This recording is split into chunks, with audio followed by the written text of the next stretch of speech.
Assalamualaikum warahmatullahi wabarakatuh. Kami dari kelompok 5 akan mempresentasikan tentang alur pelayanan administrasi rawat jalan, rawat inap, UGD, dan logistik. Perkenalkan, nama saya Resa Dwi Maharani. Perkenalkan, nama saya Arif Maulana.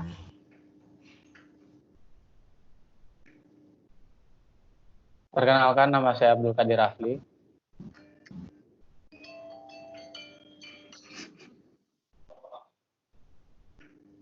Nama saya Muhammad Jamal.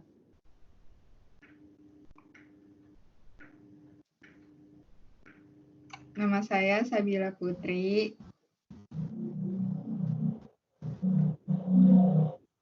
Tentang itu di mute. Oke, sabar. Nama saya Danila Tausa.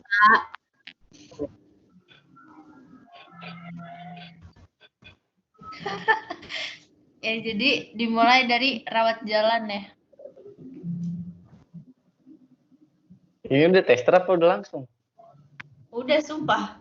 Oh, udah langsung.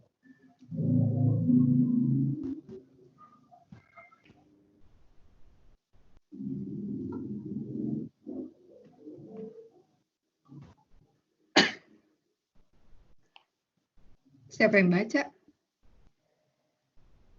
Ini gue udah share screen belum sih? Udah kan ya? Udah. Ini gua itu rawat jalan ya, gua. Sudah.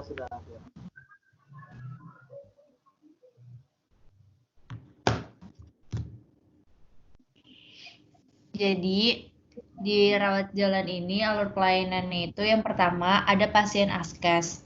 Alur pendaftaran pada pasien askes diawali dengan mengambil nomor antrian dengan kode awal nomor antriannya 3000.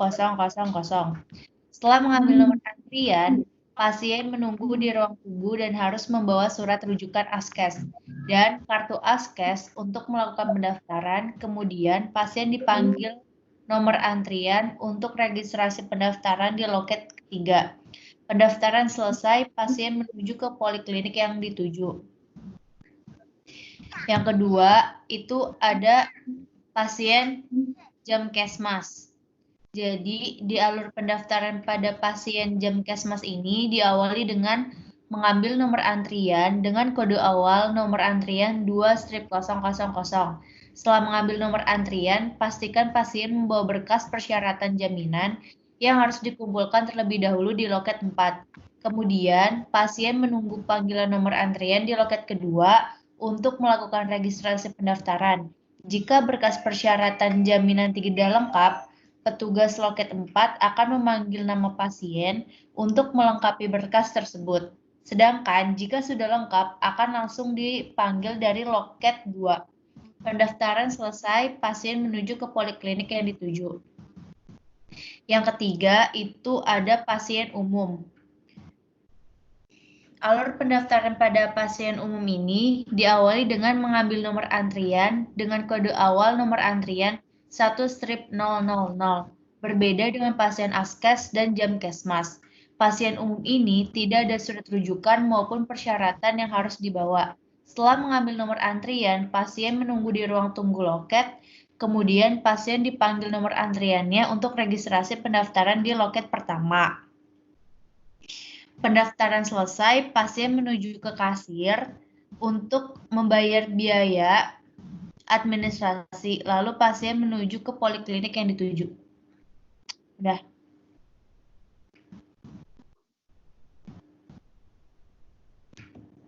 Selanjutnya ada alur pelayanan rawat inap di RSUSU. Jadi alurnya itu ini. Jadi pertama itu informasi. Jadi pasien mendapatkan informasi tentang apa yang harus dilakukan. Setelah itu dia ngambil nomor antrian. Setelah dia ngambil nomor antrian, dia registrasi dulu dia ke loket 4 dan 5. Setelah udah registrasi, dia ngambil karcis dan nunggu buat nomor urutnya. Setelah itu, setelah nomor urutnya dipanggil, dia langsung masuk ke poliklinik. Setelah di poliklinik, di situ ada pilihannya. Dia itu bisa langsung pulang atau dirawat inap. atau masuk ke rawat inap. Kalau misalnya dia nggak perlu nginap, dia langsung pulang. Kalau dia perlu dirawat lebih lanjut, dia registrasi dulu, baru langsung ke ruang rawat inap. Kita rasa oke, jadi saat keluarga atau pasien datang, atau pasien mengambil nomor urut, nomor kedua petugas memanggil sesuai nomor urut. Selanjutnya petugas mencatat identitas pasien di buku registrasi pendaftaran dan tugas membuat kartu berobat. Setelah itu petugas karcis menarik biaya karcis dan dokumen atau rekam medis. Nah, apabila dia pasien yang lama, keluarga pasien petugas membuat sesuai nomor urut. Yang ketiga, petugas mencatat identitas pasien di buku registrasi pendaftaran, dan yang keempat, petugas menarik karcis dokumen RM. Nah, habis itu lanjut ke bagian pendaftaran. Itu tuh cek persyaratan sesuai dengan ketentuan. Petugas mengecek SEP untuk pasien BPJS dan triase. Yang keempat, petugas meminjam dokumen rekam medik pasien di bagian billing untuk pasien lama. Yang kelima, menyatukan nomor urut panggilan pasien pada dokumen rekam medik. Dan yang terakhir, petugas rekam medik mendistribusikan dokumen rekam medik ke poliklinik. Nah, setelah itu dirujuk tuh apabila penyakitnya di dalam, penyakit mata, di poli mata, dan sebagainya. Setelah itu, apabila ada penunjang tambahan di rawat inap, lab atau radiologi, apotek, pasien boleh ke situ. Apabila tidak dibutuhkan, pasien boleh pulang. Sekian, terima kasih.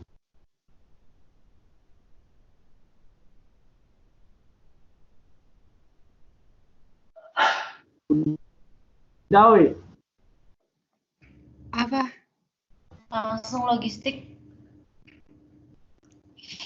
Langsung lagi. Udah. Oh, udah. Ini kelihatan nggak?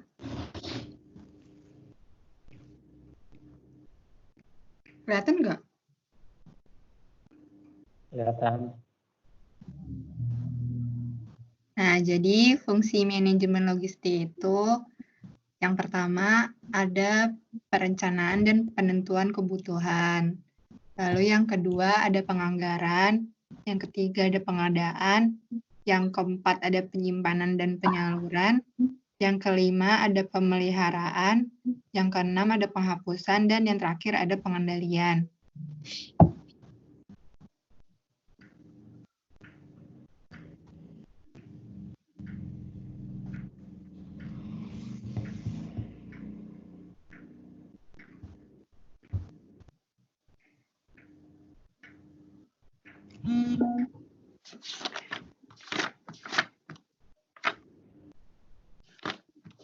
Udah bilang nggak dijelasin. Yang perencanaan kemarin siapa yang jelasin ya? Bukan gue tahu. Rapli bukan? Jelasin perencanaan. Iya, perencanaan. Iya ya. Perencanaan itu dia di manajemen logistik itu dia ngerencanain dulu barang-barang apa aja yang dibutuhin, kayak dia ngumpulin dari semua unit, terus dilihat perencanaannya, dan terus itu dipilih buat yang mana yang lebih diduluin. Sama penentuan kebutuhan ya, ditentuin kebutuhan mana yang harus diutamain. Iya. Nah, pokoknya gitu. Jadi kalau di perencanaan itu metodenya ada metode konsumsi, metode epidemiologi, dan metode kombinasi.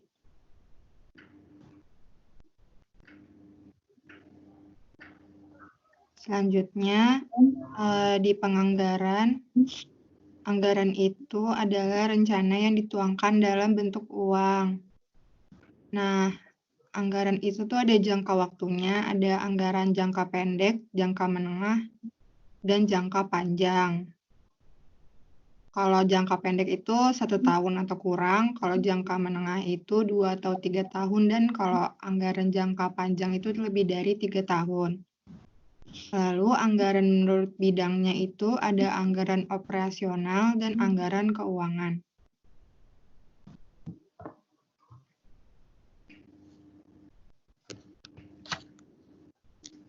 Selanjutnya di pengadaan logistik itu, pengadaan adalah kegiatan merealisasikan kebutuhan yang telah ditetapkan atau disetujui dalam fungsi sebelumnya, yaitu fungsi penganggaran dan perencanaan. Nah, cara pengadaan itu ada pembelian, ada sewa, ada pinjam, ada hibah, ada tukar, ada pembuatan, dan ada perbaikan.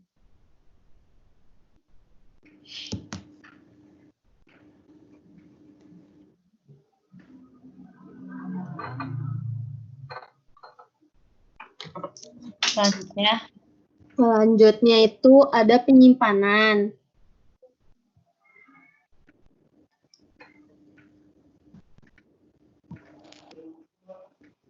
Selanjutnya itu ada penyimpanan.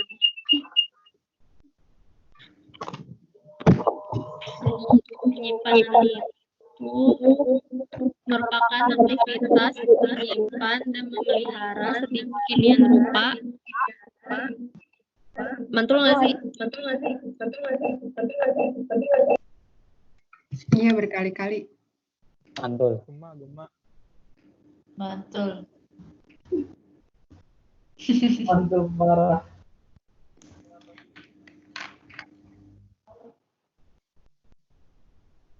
Jadi yuk lanjut yuk.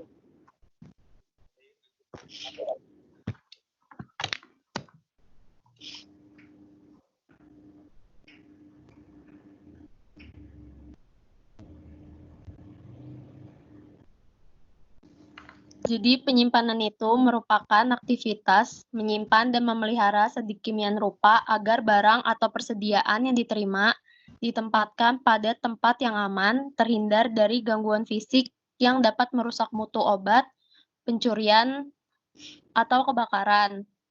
Tujuan penyimpanan, memelihara mutu persediaan atau barang, menghindari penggunaan yang tidak bertanggung jawab, menjaga ketersediaan setiap diperlukan, memudahkan pencarian dan pengawasan.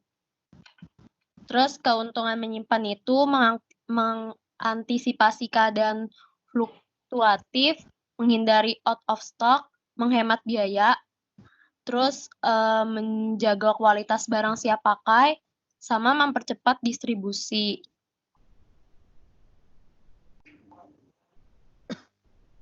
Terus prinsip dasarnya itu penyimpanan merupakan suatu kegiatan pengelolaan barang, persediaan, atau inventory di tempat penyimpanan sehingga kualitas barang dapat dipertahankan, barang terhindar dari kerusakan fisik, pencarian barang mudah dan cepat, sama melindungi barang dari pencurian.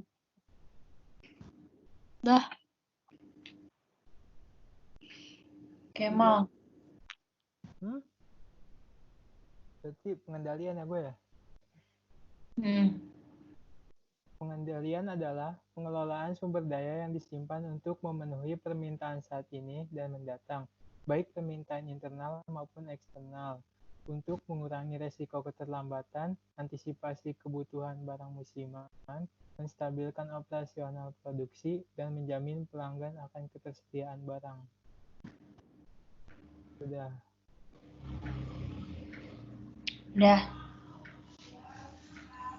Yang udah sampai sini aja, yang alur nggak usah kan berarti? Alur yang ini ya?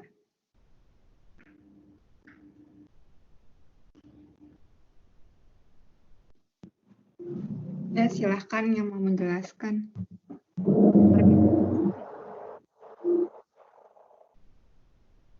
Bill, lu bukan Bill. Oh, gua ya.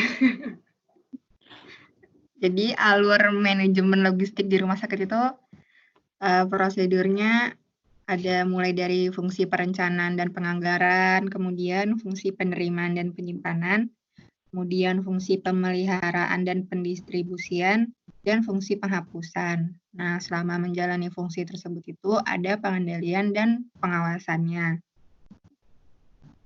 Ya gitu. Yang di luar ada yang bisa jelasin?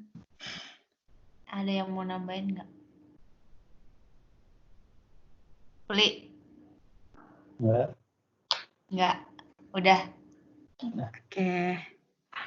Ya begitu. Berarti sekian dari kelompok kami. Mohon maaf apabila ada kesalahan. Wassalamualaikum warahmatullahi wabarakatuh. Waalaikumsalam warahmatullahi wabarakatuh. Mati ini gimana? Itu pencet off. Off record ke tempat tadi. Stop recording. Ya. Iya. Are you sure want to stop?